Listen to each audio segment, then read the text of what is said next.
राधे राधे, जय श्री कृष्णा। आप सभी को कार्तिक मास की ढेरों शुभकामनाएं। आइए आज हम कार्तिक मास में सुनी जाने वाली प्रमुख प्रमुख व्रत कथाएं सुनते हैं। अगर आप कार्तिक मास का स्नान करते हैं, व्रत रखते हैं, तो आपको व्रत के साथ में, स्नान के साथ में कहानी भी सुननी चाहिए। इससे व्रत करने, स्नान करने का संपूर्ण फल प्राप्त होता है। बोलिए विष्णु भगवान की जय, माता लक्ष्मी की जय, कृष्ण कन्हैया लाल की जय, राधा रानी की जय, कार्तिकेय भगवान की जय। पीपल पथवारी की कहानी। कार्तिक मास में सुनी जाने वाली पीपल पथवारी की आज हम एक पौराणिक कथा सुनने जा रहे हैं। प्राचीन समय की बात है। एक गांव में एक बुढ़िया माई अपने 4 बेटा बहुओं के साथ रहती थी। बुढ़िया माई के पास 4 भैंसें थी। वह उन भैंसों का दूध दही बेचने का काम करती थी। कार्तिक का महीना आने वाला था। बुढ़िया माई ने सोचा कि पता नहीं अगले साल जीऊं या मरूं, तो क्यों न मैं इस बार कार्तिक का स्नान और व्रत कर लूं। तब उसने अपनी 4 बहुओं को अपने पास बुलाया और कहा कि इस बार मैं कार्तिक स्नान हरिद्वार जाकर करूंगी। 1 महीने तक मैं वहीं रहूंगी। इसलिए तुम चारों एक एक भैंस ले लो और उसकी खूब सेवा पानी करना। भैंस का दूध निकाल करके उसका दही जमाना और उसका घी निकाल करके इकट्ठा करना। तुम चारों एक एक भैंस की जिम्मेदारी ले लो। 1 महीने के बाद आकर मैं देखूंगी कि सबसे ज्यादा घी कौन जोड़ता है। बुढ़िया अपनी 4 बहुओं में से छोटी बहू को सबसे ज्यादा पसंद करती थी। तब तीनों बहुओं ने सोचा कि यही समय है बुढ़िया को सही साबित करने का। छोटी बहू को न तो दही बिलोना आता है और न ही घी निकालना आता है, अतः हम तीनों इसे नहीं बताएंगे कि घी कैसे निकालते हैं। उसके बाद जब कार्तिक का महीना आया तो बुढ़िया माई अपनी 4 बहुओं को एक एक भैंस की जिम्मेदारी सौंपकर हरिद्वार कार्तिक स्नान करने के लिए चली गई। पीछे से चौथी बहू ने अपनी तीनों बड़ी जिठानियों से पूछा कि भाभी जी घी कैसे निकालते हैं, तो जिठानियों ने उसे नहीं बताया। जिठानियों ने कहा कि हमारे पास बताने का समय नहीं है। अब बेचारी छोटी बहू दूध का क्या करती। वह दूध दही को पीपल पथवारी में जाकर सींच आती। वह मन की बड़ी ही भोली भाली थी। इस तरह समय बीतने लगा। इधर तीनों जिठानियों ने भैंस का दूध निकाल करके दही जमाने लगी और बिलौना करके घी इकट्ठा करने लगी। महीना पूरा होते होते तीनों जिठानियों ने एक एक डिब्बा घी का भर लिया। छोटी बहू ने जरा सा भी घी नहीं निकाला। वह तो सारा दूध दही पीपल पथवारी में सींच आती थी। 1 महीने के बाद बुढ़िया माई घर आई। तब छोटी बहू सोचने लगी कि सासू माँ मुझसे पूछेगी कि मैंने कितना घी इकट्ठा किया तो मैं क्या जवाब दूंगी। तो वह पीपल पथवारी माता के पास आकर बैठ गई। सुबह से दोपहर और दोपहर से शाम होने वाली थी। पीपल पथवारी माता ने सोचा कि यह बेचारी तो मन की बड़ी ही भोली भाली है। यह सारा दूध दही मुझे सींच कर के चली जाती थी। इसे कार्तिक मास में दूध दही सींचने का फल जरूर मिलना चाहिए। पीपल पथवारी माता ने बुढ़िया की बहू के मन की बात को जान लिया। पीपल पथवारी माता बुढ़िया वेश में चौथी बहू के पास आई और बोली कि बेटी, तू यहाँ सुबह से भूखी प्यासी क्यों बैठी है? शाम होने वाली है, तू अपने घर क्यों नहीं जाती? तब चौथी बहू ने वृद्ध महिला वेश में पीपल पथवारी माता को पूरी सच्चाई बता दी और बोली कि अम्मा मैं पूरा दूध दही पीपल पथवारी माता को सींचकर चली जाती थी। आज 1 महीने के बाद मेरी सास वापस घर आई है। अब वह मुझसे पूछेगी कि मैंने कितना घी इकट्ठा किया। मैं यही चिंता कर रही हूँ कि मैं सास को क्या जवाब दूँ। तब वृद्ध महिला वेश में पीपल पथवारी माता बोली कि बेटी, तू यहाँ से 4 कंकड़ अपने घर ले जा और उन्हें अलग अलग 4 डिब्बों में रख देना। तेरे चारों डब्बे घी से भर जाएंगे। तब बुढ़िया की चौथी बहू ने ऐसा ही किया। वह पीपल के पेड़ के पास से 4 छोटे छोटे पत्थर लेकर आई और अपने घर में आकर 4 डिब्बों में रख दिया। दूसरे दिन सुबह सासू माँ ने अपनी चारों बहुओं को बुलाया और कहा, लाओ, तुम चारों ने अब तक कितना घी इकट्ठा किया, लाकर मुझे बताओ। तीनों जिठानियां अपना अपना घी का डिब्बा लेकर आ गई और मन ही मन खुश होने लगी कि अब इस छोटी बहू को सासू माँ डांटेगी। अब यह घी कहाँ से लाएगी। तभी चौथी बहू आई और अपने साथ 4 घी के डिब्बे लेकर आई। 4 घी के डिब्बे देखकर तीनों जिठानियों को बड़ा आश्चर्य हुआ कि इसने न तो कभी दही जमाया, नहीं कभी बिलोना करा, तो यह 4 डिब्बे घी के कहाँ से लेकर आई। तीनों जिठानियां कहने लगी कि जरूर इसने अपने पति से बाजार से घी खरीद कर मंगवाया होगा।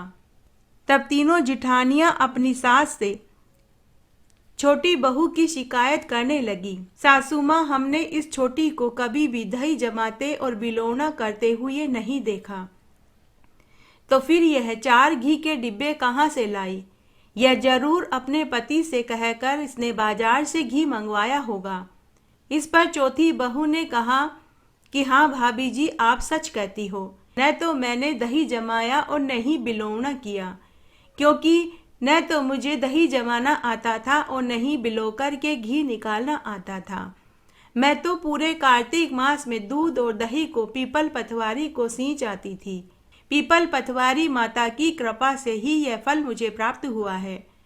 छोटी बहू की बात सुनकर सभी बहुओं ने कहा कि अगर पीपल पथवारी माता को सींचने से इतना पुण्य मिलता है तो अगले साल हम भी कार्तिक स्नान करेंगे और पीपल पथवारी माता को सींचेंगे। हे पीपल पथवारी माता, जैसे आपने पीपल पथवारी सींचने का फल छोटी बहू को दिया वैसा सबको देना। कहानी कहने वाले को, सुनने वाले को और हुक्कारा भरने वाले को। धर्मराज जी की कहानी। एक गांव में 2 सेठानियां थी। एक के घर में धन बहुत था, परंतु वह मन की कंजूस थी।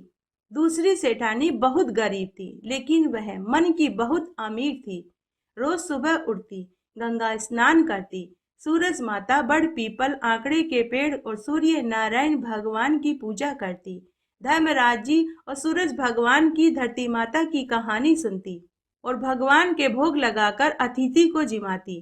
पहली रोटी गाय को और आखिरी रोटी कुत्ते को देती। चिड़ी कबूतरों को दाना पानी देती। अमीर सेठानी गरीब सेठानी को देखकर हंसती और कहती कि पता नहीं ये दिन भर क्या नेकचार करती रहती है। कुछ समय के बाद दोनों सेठानियों का एक ही दिन देवलोक गमन हो गया। धर्मात्मा सेठानी को यमराज के दूत विमान में बैठाकर ले गए और अमीर सेठानी को यमराज के दूत मुकद्दरों से मारते हुए ले जा रहे थे। तब आधे रास्ते में ही अमीर सेठानी यमदूतों से बोली कि मुझे भूख लगी है, कुछ खाने को दो। यमदूत बोले कि तूने कभी किसी गरीब को भोजन दिया था? दिया होगा तो ही मिलेगा। उसके थोड़ी देर बाद अमीर सेठानी बोली कि मुझे बहुत प्यास लगी है, मुझे पीने को पानी दो। यमदूत फिर से बोले कि कभी किसी प्यासे को पानी पिलाया था? पिलाया होगा तो ही मिलेगा। इस तरह भूखी प्यासी वह आगे चलती रही। आगे जाने पर यम के मार्ग में उसे कांटे चुभने लगे। बहुत तेज धूप पड़ रही थी। यमदूत उसे घसीटते हुए ले जा रहे थे। अमीर सेठानी पछताने लगी कि मेरे पास सब कुछ था, फिर भी मैंने कोई दान धर्म नहीं किया। इतने में ही यमराज का दरबार आ गया। अमीर सेठानी ने देखा कि गरीब सेठानी धर्मराज जी के सिंहासन के पास वाले सिंहासन पर बैठी थी। दासियां पंखे से हवा झल रही थी। सभी उसकी सेवा कर रहे थे। कोई उसके लिए पीने को पानी लेकर खड़ा था, कोई भोजन की थाली लेकर खड़ा था। तभी धर्मराज जी ने अपने यमदूतों से कहा कि इस अमीर सेठानी को तपते हुए कुंड में डाल दो। यह सुनकर अमीर सेठानी धर्मराज जी से बोली कि हे धर्मराज जी, मुझे सवा पहर का जीवन दान दे दो, मैं वापस आकर दंड भोग लूंगी। यमराज बोले कि तूने 60 बरस तक कोई दान पुण्य नहीं किया, सवा प्रहर में क्या कर लोगी। लेकिन अमीर सेठानी रोने गिड़गिड़ाने लगी और यमराज के चरणों में गिर पड़ी। यमराज को उसके ऊपर दया आ गई। यमराज ने सवा प्रहर के लिए सेठानी को जीवन दान दे दिया। पुनः वह संसार में आई। आते ही उसने पंडितों को बुलाकर धर्मराज जी की कथा कहानी सुनी और खूब दान पुण्य किया। सवा प्रहर का समय बीतते ही अब की बार उसे लेने के लिए देव विमान आया। सवा प्रहर के दान से सेठानी को स्वर्ग का सुख मिला। हे धर्मराज जी, जैसे आपने सेठानी पर कृपा करी वैसे सब पर करना। कहानी कहने वाले के ऊपर, सुनने वाले के ऊपर और हुक्कारा भरने वाले के ऊपर। कार्तिक मास में सभी कथा कहानियों के साथ में धरती माता की कहानी जरूर सुननी चाहिए। आइए आज हम धरती माता की कहानी सुनते हैं। एक बार एक बुढ़िया माई थी। वह बड़ी ही धार्मिक प्रवृत्ति की थी। वह सभी तरह के व्रत, उपवास और दान पुण्य किया करती थी। पीहर ससुराल में सभी तरह के नेक चार लेना देना करती थी। पूनम, अमावस्या, एकादशी का व्रत करती थी। पूनम, अमावस्या, एकादशी के व्रत करे और सबके उद्यापन भी करे। यहाँ तक कि धर्मराज जी की कथा कहानियाँ सुनी और उद्यापन किया। चित्रगुप्त जी की कहानी सुनी और उद्यापन किया। पोपाबाई की कहानी सुनी और उसका भी उद्यापन कर दिया। जितने भी व्रत उसने करे, एक एक करके उसने सबके उद्यापन कर दिए। तब एक दिन उसका देवलोक गमन हो गया। जब वह धर्मराज जी की नगरी में पहुंची तो उसे खड़े रहने के लिए जमीन नहीं मिली। वह पूरे समय अधर में ही झूलती रही। तब बुढ़िया माई ने धर्मराज जी से विनती करी कि हे महाराज, यहाँ जितने भी लोग मृत्युलोक से आए हैं सब धरती पर खड़े हैं, बस मुझे ही धरती पर खड़े रहने का स्थान नहीं मिला। जबकि मैंने अपने जीवन काल में कोई पाप नहीं किया। सभी तरह के मैंने व्रत करे, उपवास और दान पुण्य करे, नेकचार करे, बेटियों, भतीजियों और भांजियों के मायरे भरे। तब धर्मराज जी बुढ़िया माई से बोले कि अरे बुढ़िया माई, तू सच कहती है। तूने सभी नेकचार करे, लेकिन तूने धरती माता के नाम की न तो कहानी सुनी, न व्रत किया और न ही उद्यापन किया। तूने 2 फुट धरती मोल नहीं ली। इसलिए यहाँ जितने भी लोग मृत्युलोक से आए हैं उन्होंने धरती माता की कहानी सुनी, व्रत किया और उद्यापन किया और 2 फुट धरती मोल ली थी। इसलिए इन्हें यहाँ धरती पर खड़े रहने का स्थान मिला है और तू बीच अधर में ही झूल रही है। तब बुढ़िया माई ने धर्मराज जी से कहा कि मुझे इस व्रत के बारे में मालूम नहीं था। हे धर्मराज जी, अगर मुझे इस व्रत के बारे में पता होता तो मैं जरूर व्रत करती और धरती मोल लेती और व्रत का उद्यापन भी करती। तब धर्मराज जी ने बुढ़िया माई से कहा कि अरे बुढ़िया माई, धरती माता की कहानी 7 दिन तक सुननी चाहिए। इसमें 1.25 मीटर लाल कपड़ा, 1.25 मीटर सफ़ेद कपड़ा लेते हैं। 1.25 मीटर ही जमीन को खोद करके ये दोनों कपड़े बिछाते हैं। फिर उसके ऊपर लाल और सफ़ेद कपड़ा बिछाते हैं। कपड़े के ऊपर रोली से छींटा देते हैं, चावल की ढेरी रखते हैं, मूली का टुकड़ा रखते हैं, नारियल रखते हैं, श्रद्धा अनुसार दक्षिणा के रुपए रखते हैं। मीठे में पताशा, गुड़ और मिठाई रखकर 7 दिन तक किसी ब्राह्मणी से कहानी सुनते हैं। उसके बाद व्रत का उद्यापन करते हैं।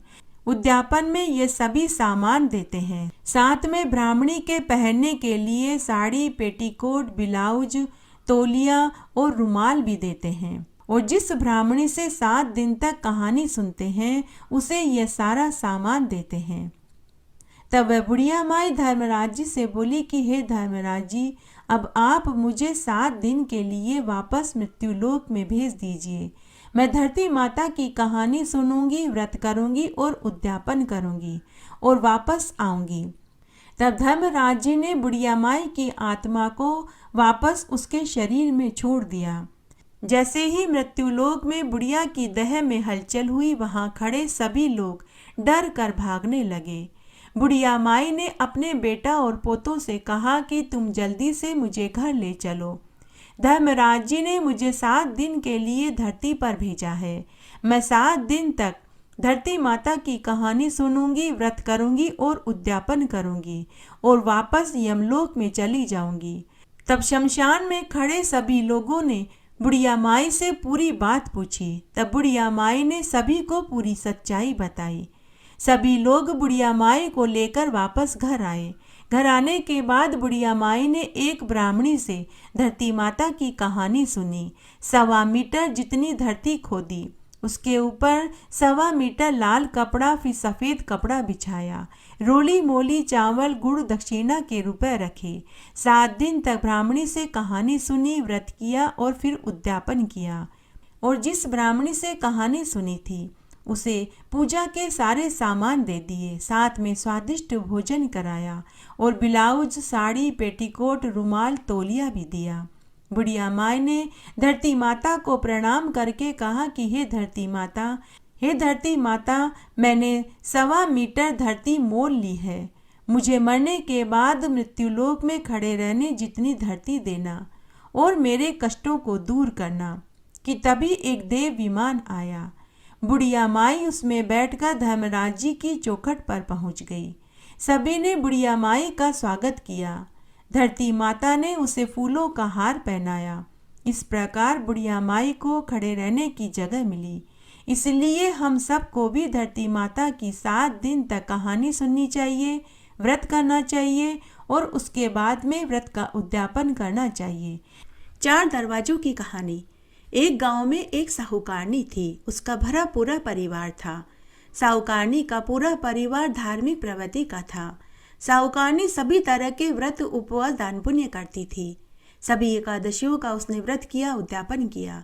उसका नियम था कि वह किसी को भोजन खिलाकर ही भोजन खाती थी। उसके घर से कोई भी भूखा नहीं जाता था। वह पहली रोटी गाय को, आखिरी रोटी कुत्ते को देना नहीं भूलती थी। रोज बेनागा ब्रह्ममुहूर्त में उठकर नहा धोकर मंदिर जाती, बड़ पीपल सींचती, तुलसा जी को सींचती, कथा कहानियां सुनती। धरती माता की कहानी सुनी, उद्यापन किया। धर्मराज जी की कहानी सुनी, उद्यापन किया। खूब दान पुण्य किया। पोपाबाई की कहानी सुनी, साथ में उद्यापन भी किया। एक ब्राह्मण को गौ दान करा।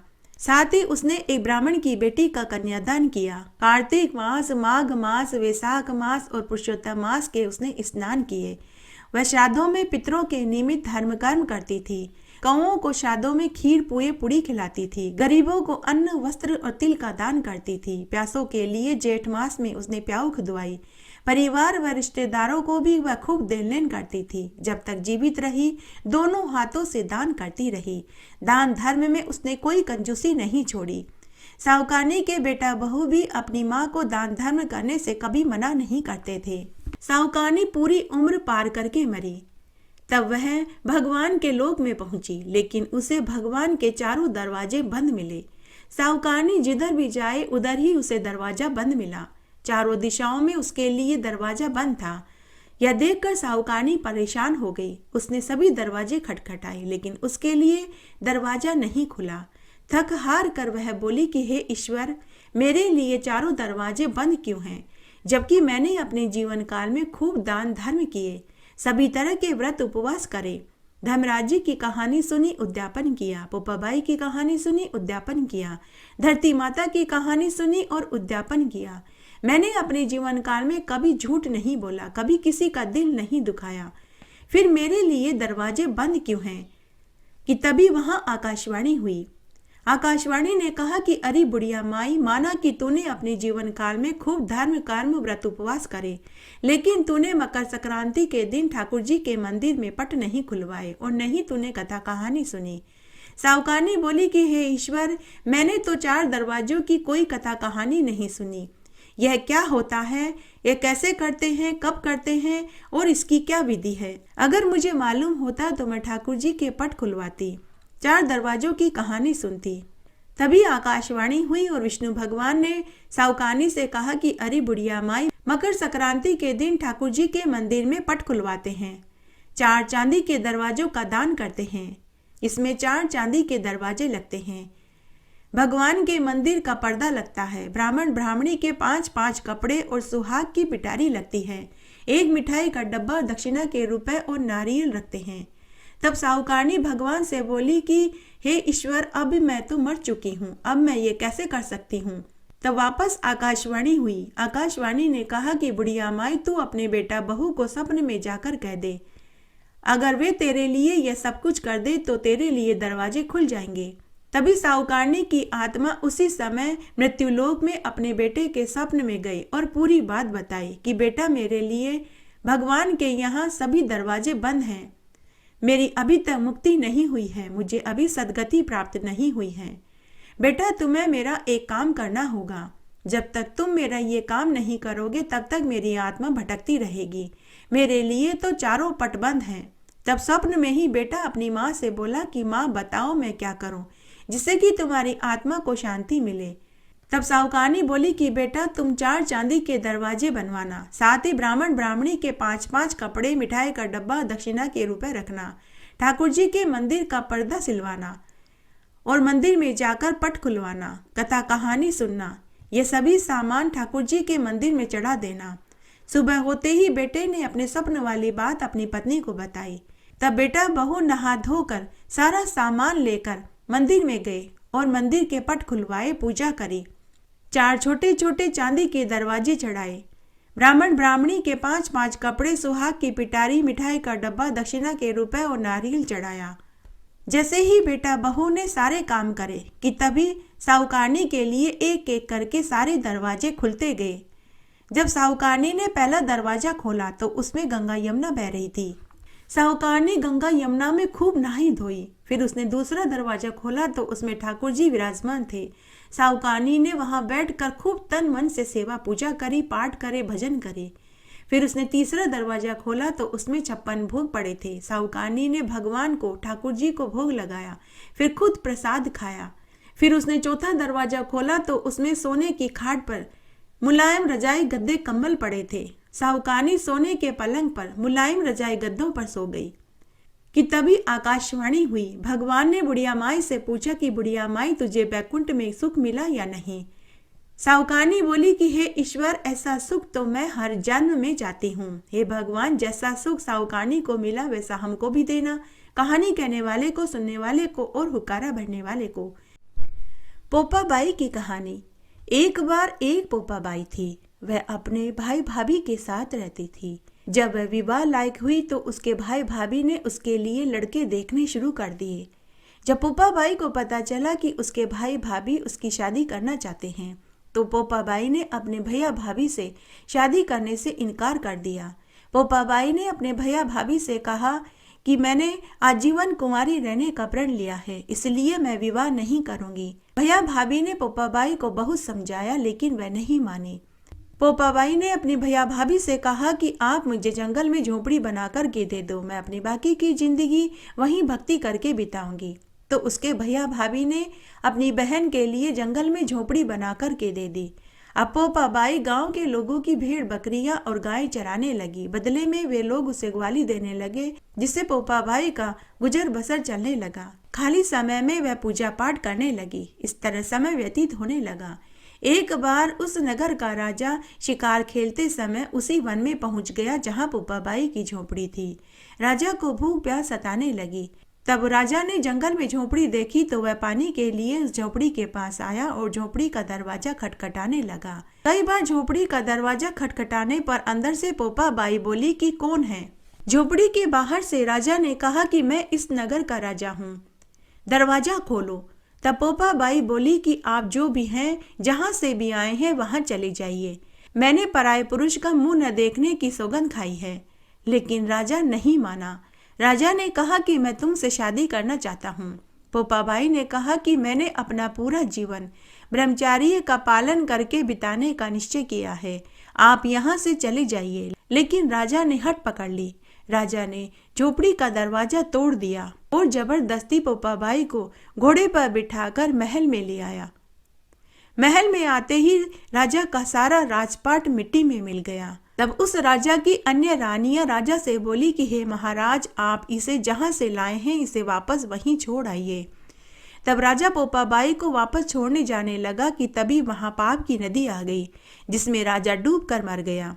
तब पोपाबाई को लेने यमलोक से खुद धर्मराज जी देव विमान में लेने आए और वहीं यमपुरी के पास पोपाबाई की नगरी बसा दी, जहां पोपाबाई के लिए स्वर्ण का सिंहासन लगाया गया, स्वर्ण का महल तैयार किया गया, जिसमें स्वर्ण के खंभे थे, स्वर्ण की छतरी थी, सभी चीजें स्वर्ण की बनी हुई थी। इस तरह समय व्यतीत होने लगा। तब एक बार मृत्युलोक में एक साहूकार दंपति की मृत्यु हुई। तब एक बार एक साहूकार दंपति मरने के बाद धर्मराज जी की चौखट पर पहुंचे। धर्मराज जी ने साहूकार दंपति से कहा कि आप दोनों मेरे द्वार तक तो आ गए, लेकिन इससे आगे आप नहीं जा सकते, क्योंकि तुमने पोपाबाई की न बात सुनी, न कथा करी और नहीं व्रत करा। तब वे दोनों धर्मराज जी से बोले कि हे धर्मराज जी, आप हमें वापस धरती पर भेज दीजिए। हम 7 दिन तक पोपाबाई की कथा सुनेंगे, व्रत करेंगे और उसका उद्यापन करेंगे। उसके बाद धर्मराज जी ने उन्हें पोपाबाई के व्रत की पूरी विधि बताई। पूरी विधि जानने के बाद धर्मराज जी ने उन दोनों को वापस धरती पर छोड़ दिया। उसके बाद उन्होंने 7 दिन तक पोपाबाई की कथा सुनी। लेख राय राय रो और राज पोपाबाई रो। 7 दिन बाद उन्होंने व्रत का उद्यापन किया। 2 कांसे के कटोरे लिए, जिसमें एक में काले तिल और एक में राई भरी। 5-5 कपड़े रखे और दक्षिणा के रुपए रखे, जिन्हें एक ब्राह्मणी को दिया। 7 दिन बाद उन्होंने व्रत का उद्यापन कर दिया। साहूकार दंपति की मृत्यु हुई तो अब की बार उन्हें लेने के लिए देव विमान आया और उनके स्वागत के लिए सम पोपाबाई फूलों का हार लेकर खड़ी हो गई। इससे साहूकार दंपति को सीधे मोक्ष की प्राप्ति हुई। इसलिए प्रत्येक मनुष्य को धर्मराज जी की कहानी के साथ 7 दिन तक पोपाबाई की कहानी भी सुननी चाहिए और एक कांसे के कटोरे में राई और एक कांसे के कटोरे में काले तिल रखकर उस पर दक्षिणा के रुपए रखकर एक ब्राह्मण को देना चाहिए। दोलिये की कथा। एक गांव में एक ब्राह्मण दंपति थे। ब्राह्मण रोज भिक्षा मांगकर लाता। वह 7 गांवों में जाकर भिक्षा मांगता या 7 घरों से भिक्षा मांगता या पूरे दिन भिक्षा मांगता, लेकिन उसे 7 मुट्ठी ही आटा मिलता था। ब्राह्मण ब्राह्मणी गरीबी से बेहद दुखी रहने लगे। तब एक दिन ब्राह्मणी अपने पति से बोली कि हे स्वामी, अब आप बाहर गांव जाकर भिक्षा मांगा करें, हो सकता है कि वहां आपको ज्यादा भिक्षा मिले। कल मैं आपको 4 रोटी बना कर के दे दूंगी। आप सुबह जल्दी ही उठकर बाहर गांव चले जाना। दूसरे दिन ब्राह्मणी ने 4 रोटी बना कर के ब्राह्मण को पोटली में बांध कर के दे दी। ब्राह्मण रोटी की पोटली लेकर बाहर गांव भिक्षा मांगने चला गया। ब्राह्मण जंगल के रास्ते से जा रहा था कि वहां एक पीपल के पेड़ के नीचे चबूतरे पर माता लक्ष्मी और घट जी चौपड़ पासा खेलते हुए मिले। जब ब्राह्मण उधर से गुजरा तो माता लक्ष्मी ने ब्राह्मण से कहा कि अरे ब्राह्मण रुको, हम चौपड़ पासा खेल रहे हैं, तुम यहाँ बैठ जाओ। जब खेल समाप्त हो जाए तो तुम बताना कि हम दोनों में से किसकी जीत और किसकी हार हुई। ब्राह्मण बड़ा ही भोला था, वह वहीं बैठ गया। ब्राह्मण का ध्यान पूरे समय माता लक्ष्मी को निहारने में ही बीत गया। उसने तो खेल की तरफ देखा भी नहीं कि कौन जीत रहा है और कौन हार रहा है। वह पूरे समय यही सोचता रहा कि माता लक्ष्मी ने कितने सारे स्वर्ण के आभूषण पहन रखे हैं, घरजी के पास तो कुछ भी नहीं। वह मनी मन सोचने लगा कि चाहे किसी की भी जीत हो, मैं तो माता लक्ष्मी को ही जितवा दूंगा। इस तरह सोचते सोचते संध्या हो गई और खेल खत्म हो गया। माता लक्ष्मी ने ब्राह्मण से पूछा कि ब्राह्मण सच सच बताओ, हम दोनों में से किसकी जीत हुई। ब्राह्मण बिना सोचे समझे ही बोला कि हे माता लक्ष्मी, आपकी जीत हुई है। माता लक्ष्मी ने झट से अपने गले से 9 लड़ सोने का हार उतार करके ब्राह्मण को दे दिया। ब्राह्मण सोने का हार पाकर बहुत खुश हुआ और घर की ओर चल दिया। घर आकर ब्राह्मण ने सोने का हार अपनी पत्नी को पकड़ाया और पूरी बात बताई। ब्राह्मणी सोने का हार पाकर बहुत खुश हुई। रात्रि में ब्राह्मणी ने सोने का हार कुटी पर टांग दिया और सो गए। दूसरे दिन सुबह पड़ोसन चूल्हे की अग्नि लेने ब्राह्मण के घर आई। उसने खूंटी पर सोने का हार टंगा देखा तो वह चुपचाप चुरा करके सोने का हार ले गई। जब ब्राह्मणी ने सोने का हार खूंटी पर नहीं पाया तो दोनों ब्राह्मण दंपति मन महसूस कर रह गए। दूसरे दिन वापस ब्राह्मण जंगल में उसी स्थान पर उसी पेड़ के पास गया। वहां वापस माता लक्ष्मी और घट जी चौपड़ पासा खेल रहे थे। ब्राह्मण फिर से साक्षी बनने के लिए बैठ गया। शाम को वापस ब्राह्मण ने कहा कि हे माता लक्ष्मी, आपकी जीत हुई है। लक्ष्मी जी ने वापस ब्राह्मण को सोने के मोरों की थैली पकड़ा दी। ब्राह्मण सोने की मोरों की थैली पाकर बहुत खुश हुआ। वह वापस जंगल के रास्ते से घर आ रहा था कि रास्ते में उसे एक गडरिया मिला। गडरिये ने ब्राह्मण से पूछा कि हे ब्राह्मण देव, इतनी रात्रि में आप कहाँ से आ रहे हैं? ब्राह्मण ने गडरिये को पूरी सच्चाई बता दी। गडरिया बड़ा ही चालाक था। उसने धोखे से ब्राह्मण की सोने की मोरों की थैली हड़प ली। ब्राह्मण घर आया। जब उसने कुर्ते की जेब में सोने के मोरों की थैली निकालनी चाही तो जेब खाली मिली। पत्नी ने कहा कि रास्ते में कौन मिला था? तब ब्राह्मण ने गडरिये के होने वाली बात बताई और साथ ही कहा कि मैंने गडरिये को पूरी सच्चाई बता दी थी, हो न हो उसी ने धोखे से मेरे सोने की मोरों की थैली ले ली। ब्राह्मण ब्राह्मणी फिर से मन महसूस कर रह गए। तीसरे दिन ब्राह्मण फिर से वहीं गया। फिर से ब्राह्मण ने माता लक्ष्मी को जीतने वाली बात कही तो माता लक्ष्मी ने अब की बार ब्राह्मण को सोने की ईंट दी। ब्राह्मण सोने की ईंट पाकर बहुत खुश हुआ और खुशी खुशी वापस जंगल के रास्ते से आने लगा तो चोरों ने ब्राह्मण को लूट लिया। ब्राह्मण दुखी मन से घर आया और अपनी पत्नी को पूरी बात बताई तो ब्राह्मणी बोली कि हे स्वामी, लक्ष्मी जी जो भी चीज देती है वो हमारे पास ठहरती ही नहीं। तो ब्राह्मणी ने कहा कि हे स्वामी, आप कल घटजी को जितवा देना। चौथे दिन ब्राह्मण ने ऐसा ही किया। चौथे दिन खेल की समाप्ति पर ब्राह्मण ने घटजी की जीत हुई बताई तो घटजी ब्राह्मण से बोला कि अरे ब्राह्मण, तेरी मति भ्रष्ट हो गई है। तू 3 दिन से रोज लक्ष्मी जी को जितवा रहा है और आज तूने मेरी जीत बताई, लेकिन मेरे पास तो तुझे देने को कुछ नहीं। अगर तू लक्ष्मी जी को जितवा देता तो तुझे कोई न कोई स्वर्ण का आभूषण मिल जाता। तब ब्राह्मण बोला कि घटजी, आज मैं सत्य कह रहा हूँ, आज तो आप ही जीते हैं।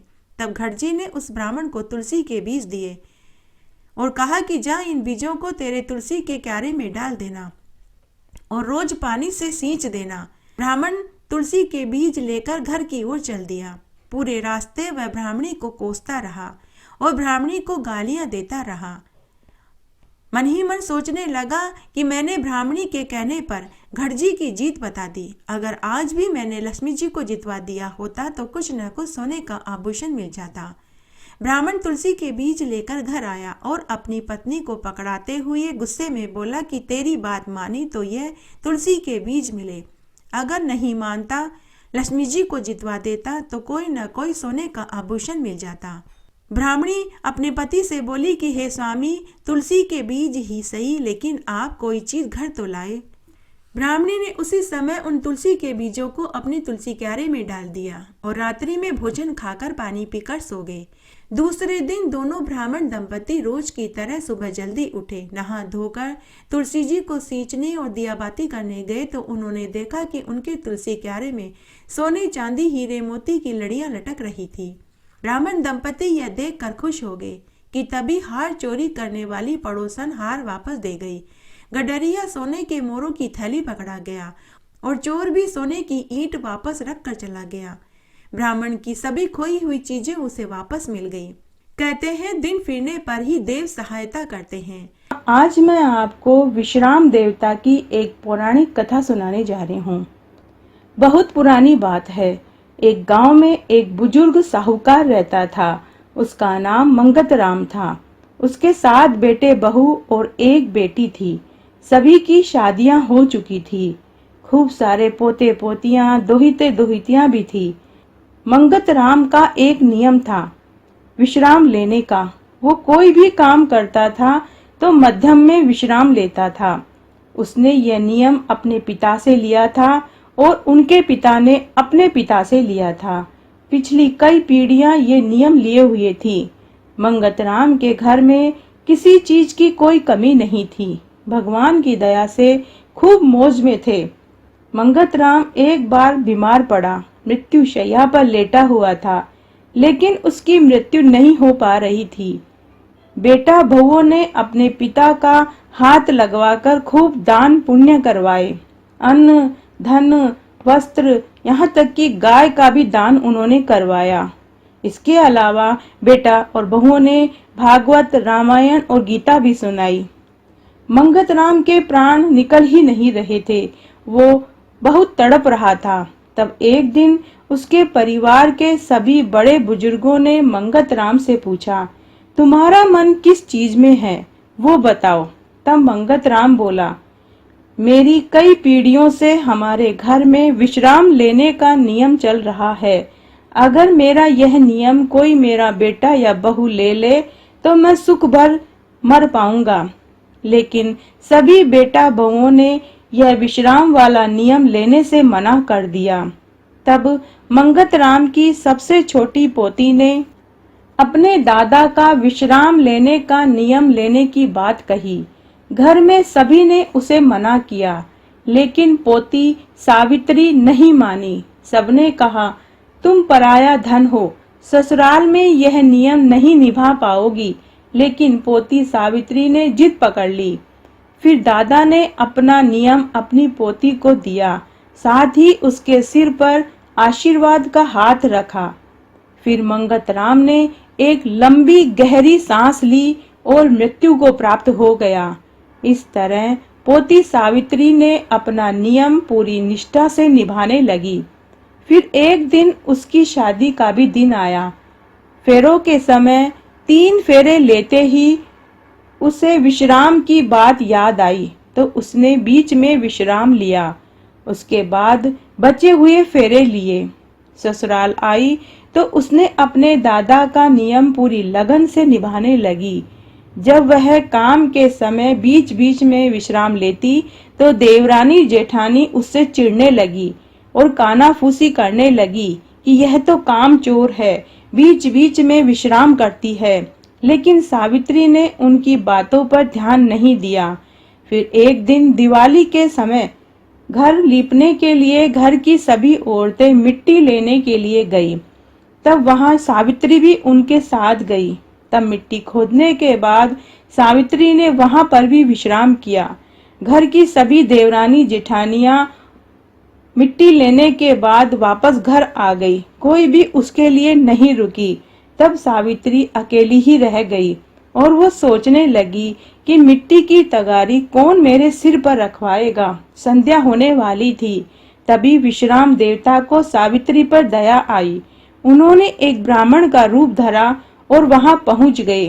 तब सावित्री के सिर पर मिट्टी की तगारी रखवाई और कहा कि बेटी, इस मिट्टी को घर के अंदर ही डालना, घर के बाहर मत डालना। तब सावित्री ने ब्राह्मण को प्रणाम किया और शुक्रिया कहा और घर आ गई और मिट्टी की तगारी उसने घर के अंदर डाल दी। तभी एक जेठानी बोली, अरे ओ महारानी, इतनी देर कहाँ लगा दी तुमने? पूरी काम चोर हो, सोचा होगा शाम की रोटियां बन जाएगी फिर घर चलेंगे। इस तरह सभी देवरानी जेठानी जोर जोर से सावित्री के ऊपर हंसने लगी। तब एक देवरानी बोली, सावित्री भाभी जी, आपकी मिट्टी में क्या सोना चांदी पड़ा है जो आपने इस मिट्टी को घर के अंदर डाला है? उस समय भी सावित्री चुप रह जाती है। फिर रात्रि के समय सभी सो जाते हैं। दूसरे दिन सावित्री के सास ससुर सबसे पहले उठे और उन्होंने मिट्टी की जगह सोने चांदी व हीरे मोती देखे तो उन्होंने सभी बेटा बहुओं को बुलवाया। सभी को बहुत आश्चर्य हुआ। तब जेठानी और देवरानी बोली कि कल हम तो मिट्टी लेकर आ गए थे, ये महारानी वहीं रुकी हुई थी, इसी ने कोई जादू किया होगा। क्या मालूम ये कोई काला जादू जानती हो, ये जादूगरनी लगती है। तब सास ससुर ने सावित्री से पूछा, सावित्री सच सच बताओ क्या बात है? तब सावित्री ने कहा, माँ जी, बाबूजी, मैंने अपने दादा के विश्राम का नियम बचपन से लिया हुआ है। मैं हर बार काम के मध्यम में थोड़ा विश्राम लेती हूँ। कल भी मिट्टी खोदने के बाद विश्राम कर रही थी तो मैं अकेली सोच रही थी कि तगारी सिर पर कैसे रखूं।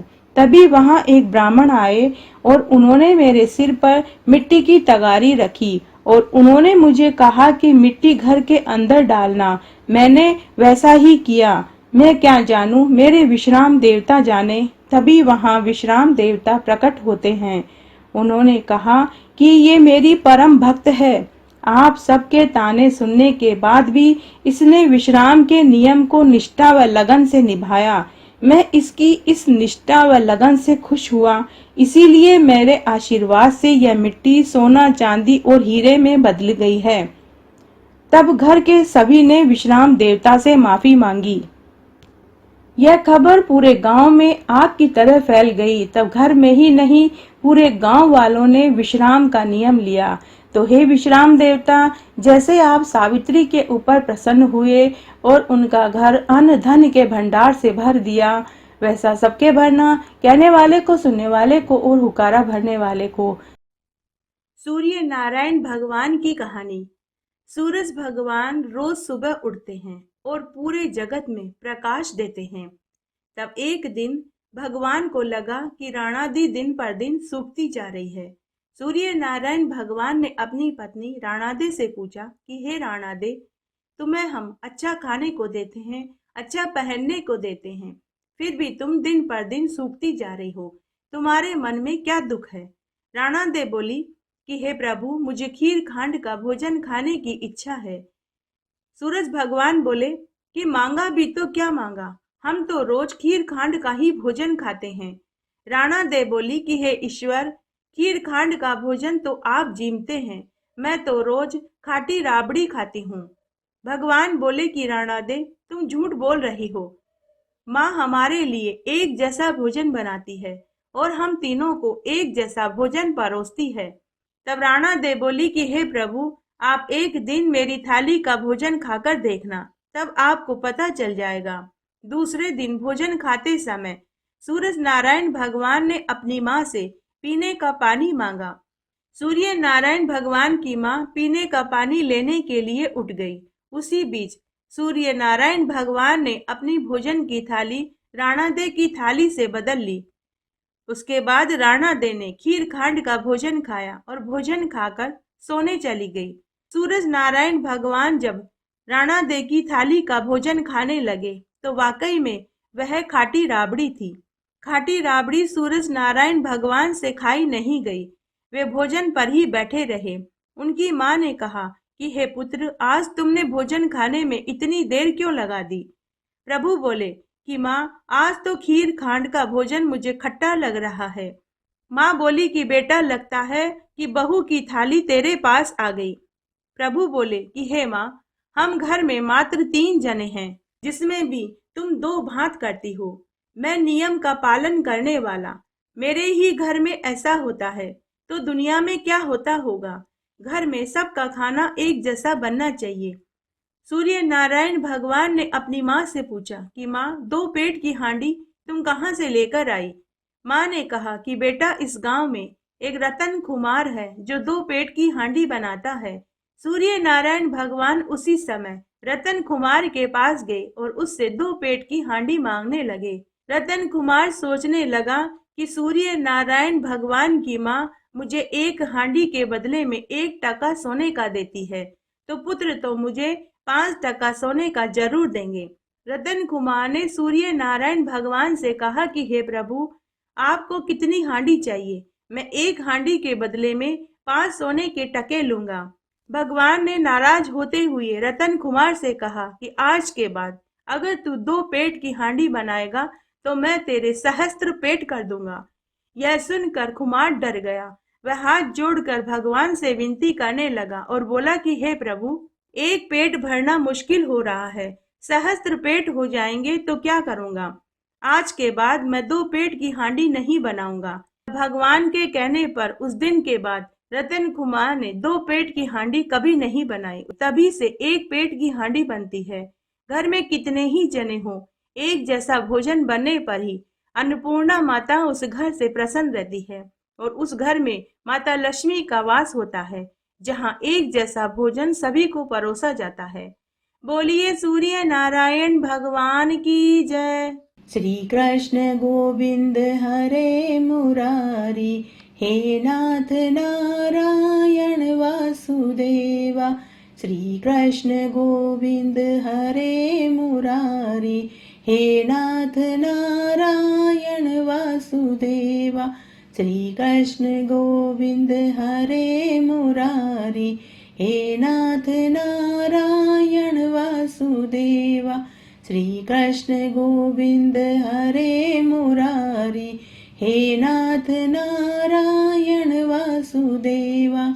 इस इस तरह आज मैंने आपको कार्तिक मास में सबसे ज्यादा सुनी जाने वाली व्रत कथाएं सुनाई। आशा करती हूँ आपको इन कहानियों को सुनने का संपूर्ण फल प्राप्त होगा। मेरे साथ बने रहने के लिए आपका धन्यवाद। आगे आने वाली कथा कहानी के लिए भी आप इसी तरह मेरे साथ बने रहें।